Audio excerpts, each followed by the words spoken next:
اعوذ باللہ من الشیطان الرجیم بسم اللہ الرحمن الرحیم فمن يرد اللہ ان يهدیہ یشرح صدرہ للاسلام ومن يرد ان يضلہ یجعل صدرہ ضیقا حرجا کأنما یصعد فی السماء كذلك يجعل الله الرجس على الذين لا يؤمنون وهذا صراط ربك مستقيما قد فصلنا الآيات لقوم يذكرون لهم دار السلام عند ربهم وهو وليهم بما كانوا يعملون ويوم يحشرهم جميعا یا معشر الجن قد استکثرتم من الانس وقال اولیاؤهم من الانس ربنا استمتع بعضنا ببعض وبلغنا اجلنا الذي اجلت لنا قال النار مثواكم خالدين فيها الا ما شاء الله ان ربک حکیم علیم وکذالک نولی بعض الظالمین بعضا بما كانوا یکسبون صدق اللہ مولانا العلی العظیم وبلغنا نبیہ ورسولہ الکریم فمن یرد اللہ، پس جس کے لیے اللہ ارادہ کرتا ہے ان یہدیہ، کہ اس کو ہدایت دے، یشرح صدرہ للاسلام، اسلام کے لیے اس کا سینہ کھول دیتا ہے، وَمَن يُرِدْ أَن يُضِلَّهُ، اور جس کے متعلق وہ ارادہ کرے کہ اس کو گمراہ کرے، يَجْعَلْ صَدْرَهُ ضَيِّقًا حَرَجًا، تو اس کے سینے کو تنگ کر دیتا ہے، بہت تنگ، كَأَنَّمَا يَصْعَدُ فِي السَّمَاءِ، گویا کہ وہ زور سے چڑھنا چاہتا ہے آسمان کی طرف، كَذَلِكَ يَجْعَلُ اللَّهُ الرِّجْسَ عَلَى الَّذِينَ لَا يُؤْمِنُونَ، اس طرح اللہ عذاب ڈالتا ہے ان پر کہ جو ایمان نہیں لاتے، وَهَذَا صِرَاطُ رَبِّكَ مُسْتَقِيمًا، اور یہ تیرے رب کی سیدھی راہ ہے، قد فصلنا الآیات، تحقیق ہم نے کھول کر آیتیں بیان کر دیں، لقوم یذکرون، ایسے لوگوں کے لیے کہ جو نصیحت حاصل کریں، لہم دار السلام عند ربہم، ان کے لیے سلامتی کا گھر ہے ان کے رب کے ہاں، وَهُوَ وَلِيُّهُمْ بِمَا كَانُوا يَعْمَلُونَ، اور وہ ان کا دوست ہے بوجہ اس کے کہ جو وہ کرتے رہے، وَيَوْمَ يَحْشُرُهُمْ جَمِيعًا، اور جس دن ان سب کو اکٹھا کرے گا، یا معشر الجن، اے جنوں کی جماعت،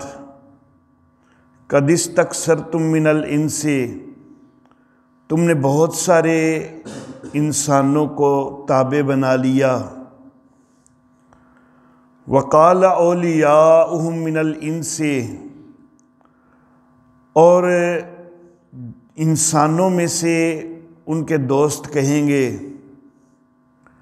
ربنا استمتع بعضنا ببعض، اے ہمارے رب ہم نے ایک دوسرے سے کام لے لیا، وبلغنا اجلنا، اور ہم اپنی مدت کو پہنچے، الذی اجلت لنا کہ جو تو نے ہمارے لیے مدت مقرر کی، قال النار مسواکم اللہ فرمائے گا تمہارا ٹھکانہ آگ ہے، خالدین فیہا اس میں ہمیشہ رہو گے، الا ما شاء اللہ مگر جب اللہ چاہے، ان ربک حکیم علیم بے شک تیرا رب حکمت والا جاننے والا ہے، وَكَذَلِكَ نُوَلِّي بَعْضَ الظَّالِمِينَ بَعْضًا اور اس طرح ہم ظالموں کے بعض کو بعض کے ساتھ لگا دیتے ہیں، بِمَا كَانُوا يَكْسِبُونَ بوجہ اس کے کہ جو وہ کرتے رہے۔ محترم احباب،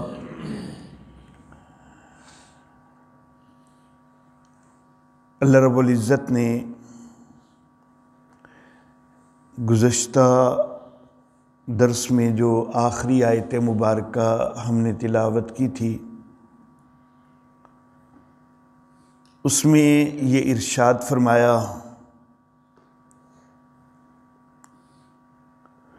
کہ کئی لوگ ایسے ہیں کہ جو ضد اور ہٹ درمی کے ساتھ اس طرح کے گستاخانہ جملے بولنا شروع کر دیتے ہیں کہ جو اللہ کے رسولوں کو دیا گیا ہے جب تک ہمارے پاس بھی وہ نہ پہنچے ہم ایمان نہیں لائیں گے۔ اللہ رب العزت ایسے لوگوں کا تذکرہ کرتے ہوئے ارشاد فرماتے ہیں کہ یہ رسالت یہ اللہ رب العزت کی علم میں ہے کہ کس کو رسول بنانا ہے کس کو نہیں بنانا، اور رسالت کے ساتھ جو سرفرازی ملتی ہے وہ کسی کے مانگے سے تو نہیں مل جاتی، یہ تو اللہ کی مرضی ہے کہ اللہ جس کو رسول بنائے۔ تو یہ اس طرح کے مطالبے کرتے ہیں کہ جو رسولوں کو دیا گیا ہے وہ ہمیں دیا جائے، لیکن ان کے گناہ کی وجہ سے ان کے جرم کی وجہ سے اللہ ان کے اوپر ذلت ڈال دے گا اور ان کے لیے شدید عذاب ہوگا بوجہ اس کے کہ جو یہ دعو کرتے رہے۔ تو اب ایک طرف وہ ضدی اور ہٹ درم ہے کہ جو اس طرح کی گستاخیاں کرتے ہیں، لیکن دوسری طرف کچھ لوگ وہ بھی ہوتے ہیں کہ جو ہدایت کی طرف مائل ہوتے ہیں، انابت کرتے ہیں۔ تو جو انابت کرتا ہے، ہدایت کی طرف مائل ہوتا ہے، تو پھر اللہ چاہتے ہیں کہ اللہ اس کو ہدایت دے دیں، تو اللہ اس کے لیے پھر اس کا سینہ کھول دیتے ہیں۔ اس کی توجہ کرنا، اس کا انابت کرنا، یہ ابتدائی شرط ہوتا ہے کہ وہ سچے دل سے سوچے تو صحیح، غور تو کرے کہ حقیقی دین، سچا دین کون سا ہے۔ تو جو ہی کوئی اس انابت کے درجے کو اختیار کر لیتا ہے، جو سچے دل سے سوچ لیتا ہے، تو اللہ پھر اس کو ہدایت دینا چاہتے ہیں۔ جب اللہ کسی کو پھر ہدایت دینا چاہتے ہیں تو پھر ہدایت کے لیے اس کی راہیں آسان کر دیتے ہیں، اس کے سینے کو کھول دیتے ہیں، پھر وہ اسلام کے اندر آ جاتا ہے۔ لیکن دوسری طرف جو اسی ہٹ درمی اور ضد کے اوپر رہنے والے ہیں، جو انابت کی طرف مائل نہیں ہوتے، ہدایت کی طرف مائل نہیں ہوتے، تو پھر اللہ بھی چاہتے ہیں کہ اللہ ان کو پھر گمراہ ہی کر دیں، تو اللہ پھر ان کے سینے کو تنگ کر دیتے ہیں۔ اور اللہ رب العزت نے ضیقاً کے بعد حرجہ کا لفظ بھی استعمال فرمایا، یہ مزید تاکید کے لیے کہ اللہ ان کے سینے کو تنگ کرتے ہیں اور خوب تنگ کرتے ہیں، بہت زیادہ تنگ کر دیتے ہیں۔ ایسے ہوتا ہے کہ جیسے وہ زور لگا کے آسمانوں پہ چڑھنا چاہ رہا ہے، لیکن ایسا کر تو سکتا کوئی نہیں، تو اس کا دل اور تنگ ہوتا رہتا ہے، دل میں گھٹتا رہتا ہے۔ کذالک یجعل اللہ الرجس علی الذین لا یؤمنون، تو اس طرح اللہ عذاب ڈال دیتے ہیں ان لوگوں پر کہ جو ایمان نہیں لاتے، یعنی جو ایمان کی طرف مائل نہیں ہوتے۔ جو تو ایمان کی طرف مائل ہو جائے اللہ اس کا تو سینہ کھول دیتے ہیں اور اس کو تو اسلام نصیب ہو جاتا ہے، لیکن جو ایمان کی طرف آنے کی کوشش کوئی نہیں کرتے، اللہ ان کے اوپر یہ عذاب مسلط کر دیتے ہیں کہ ان کا سینہ اور تنگ سے تنگ ہوتا جاتا ہے، گھٹتا جاتا ہے، اور وہ اپنے کفر کے اندر ہی قائم رہتے ہیں۔ الرجس کا جو لفظ ہے تو رجس کا لفظی معنی گندگی اور غلاظت ہوتا ہے۔ یہاں پر الرجس یہ عذاب کے معنی میں استعمال ہوا عام مفسرین کی رائے میں۔ البتہ حضرت سیدنا عبداللہ ابن عباس رضی اللہ تعالی عنہما وہ یہاں پر الرجس سے مراد شیطان لیتے ہیں، کیونکہ شیطان سے بڑھ کر اور بڑی گندگی اور غلاظت کوئی نہیں ہے۔ تو اگر حضرت عبداللہ ابن عباس رضی اللہ تعالی عنہما کی رائے کو مد نظر رکھا جائے تو پھر آیت کا مفہوم یہ ہوگا کہ جو اس طرح گمراہی کی طرف ہی ہٹ درمی اور ضد کے ساتھ بڑھے چلے جاتے ہیں، اللہ ان کا سینہ تنگ کر دیتے ہیں، خوب تنگ کر دیتے ہیں، جیسے کہ وہ زور سے آسمانوں پہ چڑھنا چاہتا ہو لیکن چڑھ کوئی نہ سکتا ہو، تو اللہ اس کے اوپر شیطان مسلط کر دیتے ہیں۔ اس کے ایمان کی طرف مائل نہ ہونے کی وجہ سے، اور شیطان جو ہے وہ اس کو مزید گمراہی کی پٹیاں ہی پڑھانے لگ جاتا ہے۔ اللہ فرماتے وَهَذَا صِرَاطُ رَبِّكَ مُسْتَقِيمًا، اور یہ تیرے رب کی سیدھی راہ ہے۔ کہ اللہ رب العزت نے کھول کھول کے آیتیں بیان کر دی ہیں ایسے لوگوں کے لیے کہ جو نصیحت حاصل کریں، لیکن جو نصیحت کی طرف آنا ہی نہیں چاہیں اور جو ایمان کی طرف مائل ہی نہ ہوں، تو ان کے لیے پھر جو ہے وہ ان پر شیاطین مسلط ہوتے ہیں اور ان کے لیے عذاب ہوتا ہے۔ لیکن جو اللہ رب العزت کی سیدھی راہ کی طرف آ جائیں تو لہم دار السلام عند ربہم، ان کے لیے سلامتی کا گھر ہے ان کے رب کے ہاں، وہو ولیہم، اور اللہ ان کا دوست ہو جاتا ہے،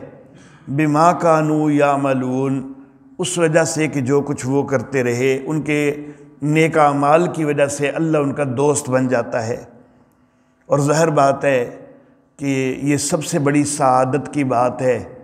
کہ اللہ رب العزت کی ولایت حاصل ہو جائے، اللہ رب العزت کی دوستی حاصل ہو جائے، اس سے بڑی عظیم چیز اور کیا ہو سکتی ہے۔ وَيَوْمَ يَحْشُرُهُمْ جَمِيعًا، اور جس دن ان سب کو اللہ جمع فرمائیں گے تو کئی انسان وہ شرک کے مختلف جو انداز ہیں ان میں ایک انداز یہ بھی ہے کہ شیاطین کی، جنات کی بھی پوجا کرتے ہیں، تو وہ بھی میدان حشر کے اندر جمع ہوں گے، جنات بھی میدان حشر میں جمع ہوں گے۔ تو اللہ رب العزت فرماتے ہیں کہ جس دن سب کو ہم جمع کریں گے تو ہم جنات سے کہیں گے یا معاشر الجن قد استکثرتم من الانس، اے جنوں کی جماعت تم نے بہت سارے انسانوں کو تابع بنا لیا، تمہارے معبودیت کے وہ قائل ہو گئے، تم کو خدا بنا لیا کئی انسانوں نے، تمہاری بندگی کرنے لگ گئے۔ تم کو انہوں نے معبود کا درجہ دے دیا۔ تو اللہ فرماتے ہیں وَقَالَ أَوْلِيَاؤُهُم مِّنَ الْإِنسِ، جس وقت اللہ رب العزت جنوں سے یہ بات فرمائیں گے، ایسے لوگوں کا، ایسے انسانوں کا اللہ ذکر فرمائیں گے کہ جنہوں نے جنوں کی پرستش کی، جنوں کی پوجا کی۔ تو اب وہ انسان، وہ جنوں کی پوجا کرنے والے، اب وہ محسوس کر رہے ہوں گے کہ ہم تو پکڑے گئے، ہمارے جرم تو ثابت ہو رہے ہیں، ہمارے لیے تو عذاب ہی عذاب ہوگا۔ تو وہ یہاں پر بہانے بنانے کی کوشش کریں گے۔ تو جو انسانوں میں سے ان کے دوست ہیں وہ کہیں گے ربنا استمتع بعضنا ببعض، کہ نہیں یا اللہ، ہم نے ان کی کوئی بندگی تھوڑا کی تھی، ہم نے ان کو کوئی پوجا تو نہیں تھا، بس یہ ہے نا کہ ہمارے کام کئی پھنسے ہوتے تھے، ہمارے کام نہیں نکلتے تھے، تو اس لیے ہم ان کو تھوڑا راضی کرنے کی کوششیں کر لیتے تھے کہ وہ ہم سے راضی ہو جائیں تو ہمارے کام کر دیں۔ تو اس لیے ہم بس ان کو راضی کرنے کی کوششیں کرتے تھے، کوئی ہمارا کوئی ان کو خدا بنانا تو مقصد کوئی نہیں تھا، ہمارا کوئی شریک بنانا تو مقصد کوئی نہیں تھا، ہم ان کو تیرے ساتھ شریک تو کوئی نہیں بناتے تھے، ہم تو صرف ان کو راضی کرنے کی کوششیں کرتے تھے۔ اور راضی کرنے کے لیے چلو کچھ ان کو راضی کرنے کے لیے کوئی سجدہ کرنا پڑ گیا،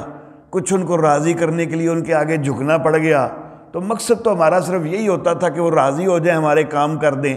حالانکہ یہی چیز تو عبادت ہوا کرتی ہے۔ تو وہ یہ بہانے بنانے کی کوشش کریں گے کہ یا اللہ، تو ہم نے تو بس کام نکلوانے تھے نا اپنے، تو اس لیے ان کو راضی کرنے کی کوششیں کر رہے تھے۔